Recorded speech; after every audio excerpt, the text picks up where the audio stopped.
Hello everyone, hope you're doing alright, I hope you're keeping safe and I hope you're keeping sane. Look, I'm going to try not to make a habit of starting every video like this, but I do very quickly want to say thank you. Thank you to everyone who has liked my last couple of few videos. Thank you for all the very kind words of support, the nice comments, the people saying that I'm helping them in their recoveries, and the new subscribers and all the rest of it. I don't want to try and be gushing at the beginning of every video because it'll get very tedious very quickly, but it would be remiss of me not to acknowledge the support I've had in the sort of 2 or 3 videos since I came back from my my hiatus from last year. So thank you to you all and really appreciate it. If you're not subscribed to the channel and you have watched a few of my videos, I'd really appreciate it. Analytics has got this way of flagging up that about 80% of the people who watch my videos regularly aren't actually subscribed. So if you want to just hit the subscribe button for me, that'd be greatly appreciated. But with that said, let's get on to the subject of what I want to talk about today. In my last video, I talked about Alan Carr's Easy Way to Stop Gambling. I did a bit of a book review, and in the process determined that I'm not much of a book reviewer. But if you haven't seen that video, go and give it a watch, or I would say better still, actually give the book a read. I did have a look on Amazon. I was going to put a link in the description, but as is my way, I completely forgot to do that. But you can get the book for about £6 or £7. You can also get the audio book, I think, for less than £1. I think it was like 99p or something silly. So if you've got that, or you've got a Kindle, I think you can get that for like next to nothing as well. And then it's it's very accessible. It's a very easy read and it's interesting. Even if you don't think the system that Alan Carr presents is going to necessarily help with your recovery, it certainly raises some interesting points that you might be able to use at some stage. That being said, that book is all about changing your mindset from one of a gambling addict to one of a non-gambler. And ultimately that's the mindset we want to end up with, is a mindset of a non-gambler. The idea that, I just don't gamble. Not that I'm avoiding gambling, not that I'm actively in recovery, not that I'm actively having to abstain and go through that mental struggle every day, but gone to a position where it's just something I don't do anymore. And that is ultimately the goal for anyone in recovery, although that should always come with a bit of caution, because of course it's fairly generically known that gambling demon will still be somewhere in the back of your head, however weak and dying that demon particularly is. The reason I want to look in this video at the reasons that we gamble, and I will kind of do this backwards, and I will preempt this with a spoiler. For the majority of people who watch this video, and I'm going to include myself in this, the reason we gamble is very simple. We have an addiction, we have a compulsion, we have a problem that drives us to generate mental urges, psychological urges and addictive patterns of behaviour that make us go out and gamble. But let's look at the other reasons why either the recreational gambler may have a flutter, or the reasons that I believe we tell ourselves that we gamble. Now, the first one is it's a bit of fun. It's just, it's a form of entertainment like any other. And of course there is an element of truth in this. A lot of what we choose to spend our recreation or leisure time on isn't necessarily particularly constructive. It's often reasonably expensive. And unfortunately, most of these things that we do as recreation can become addictive behaviours or habits. Now, some of them are positive addictive behaviours or habits, such as going to the gym or playing sport. They all have an element of addiction because they all release neurochemicals that drive us to carry out the same activities time and time again. However, things like gambling, alcohol, smoking, recreational drugs, porn, sex, all these other fun things, and some of them are fun, aren't they, at times, all these other fun things do have negative connotations. They are harmful in one way or the other, although sex might be an outlier there, although it can be suitably addictive. We do these things as a means of relaxation, of pleasure, of recreation. Now, if this is the case, and this is your go-to reasoning, which is often accompanied, isn't it, by things like, well, it's my money, it's my life, I do what I want, and those sorts of justifications, is look at yourself next time you're gambling, or obviously don't do that if you're in recovery, but if you are still currently gambling, try and look at yourself objectively from what would be a third person's perspective, and see if you're actually enjoying the process of gambling. When I used to gamble, I've spoken a lot on this channel about most of my gambling being automated, so that means FOBTs, online casinos, fruit machines. Basically, if I had a screen or reels or buttons and I could push it and lose my money, that probably would be my go-to. If I had objectively looked from the outside at the Phil playing on a fobty, for example, in the bookies, feeding in note after note after note, was I having a good time? Was I enjoying myself? And the answer almost categorically would be no. Now, if we rack our brains, again, as I spoke about in a previous video, we can find positive memories and positive emotions associated with gambling.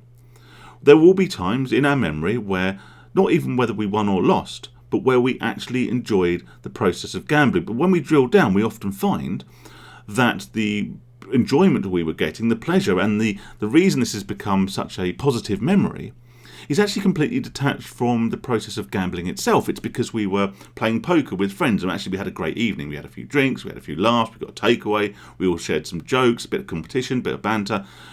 Really enjoyed that. Or, you were in the pub and you won a bit of money on the fruit machine. But actually your positive memory is tied to the fact that at the same time maybe you were watching the football and you were just out with your mates and you ended up having a really good evening. Maybe you went to a club and ended up, chatting up with a woman or something, I don't know, whatever. But there will be other things that are attached to that positive memory that aren't immediately impacted by, or directly, impacted by the gambling. So we can dismiss the vast majority of these positive memories because the memory itself is not associated with the gambling, so it's associated with the surroundings.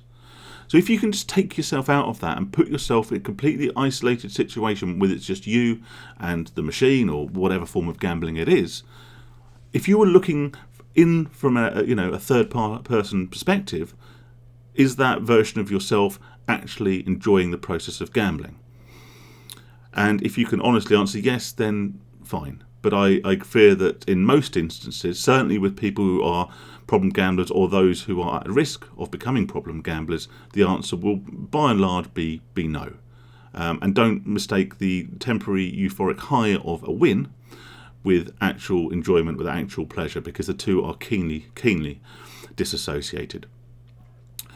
Now, another reason that we tell ourselves, or we may convince ourselves, or people may recreationally gamble, is with, the obvious one, let's say. It's the opportunity to win money, isn't it? I mean, this is how, apart from it being seen as a fun and social activity in the gambling adverts, what is sold to us is the opportunity to win large sums of money. And for this, I would say, well, let's drill down a bit. Let's have a look and see what we consider to be a large sum of money. What sum of money would realistically take you out of this cycle of behaviour? And this is the crux of it. I may have reached that conclusion a little quickly there, but the crux of it is, at what point would a win, or what size of win, or what size of winning run would be sufficient for you to proverbially or metaphorically hang up your gambling hat? At what point would you go, right, I've got the win that I wanted, therefore I'm not going to do this anymore? Because look, let's face it, we know that if we continue to gamble time after time after time, that eventually we'll lose. It doesn't matter if you start off winning, eventually you'll lose. And that's not me speaking as a recovering gambler, that's not me speaking as anything other than just someone who understands basic maths. Where you have an RTP that's less than 100%, if you continue to, re-bet and reinvest or repeat your bets, eventually you will lose. And that's understandable, that's perfectly reasonable. So if we're not going to do that, then what is our exit strategy? When are we going to leave? There are forms of gambling I will accept where there is a very clear exit strategy. If, for example, you play the lottery, and I historically made a video completely speaking just about the lottery. If you are talking about the lottery, then yes, understandably there is an exit strategy. You win that million, 10 million, whatever, euro millions, 100 million, whatever jackpot, then that seems like a very reasonable, very obvious point at which to say, right, that's good, I've completed it, mate. I've won the lottery, therefore I'm going to leave it. The same, in a sense, could be said, I guess, for the huge progressive jackpots that you get in Vegas and in some online casinos. On some slot games, there's £1 million plus progressive jackpots. However, I would say that if you get to a point where you are struggling, you are a problem gambler, or you're again on the verge of problem gambling, that we have to consider whether or not that would actually be enough of a final bullet point or a final full stop, or indeed, like I say, an exit strategy from your gambling behaviour. Because gambling, as we know, is much more than winning or losing. It's a psychological addiction. It is a habit. So there are many, many reasons we can convince ourselves that we gamble. In the same way, there are many, many reasons we can convince ourselves that any harmful behaviour or addiction is indeed a benefit to us. And as I spoke about Alan Carr's book, his idea is about shifting your expectations from what you are giving up to what you are getting in return for your abstinence. I'll very quickly, because I always feel obliged to talk about other addictions in these videos. If we look at it from, say, a drinking perspective, because that again is something that I have been known to indulge, excessively in. Thankfully, not to the point where it became as destructive as my gambling, but it's something I do have to be quite aware of. If your reason for drinking is for pleasure, as I said, gambling for leisure or recreation, again, look at yourself from what would effectively be a third-person perspective. Are you sat there on your own in the pub or with people that you don't necessarily like or enjoy the company of just for the sake of having this drink? And it becomes then an excuse. If you say, "Oh, I use it to be, more sociable," but maybe you think it makes you better with members of the opposite sex, which I can almost guarantee you it doesn't. But I certainly went with that sort of mentality for many years. Well, that's great, but then are you going to spend the rest of your life, in this alcoholic coma?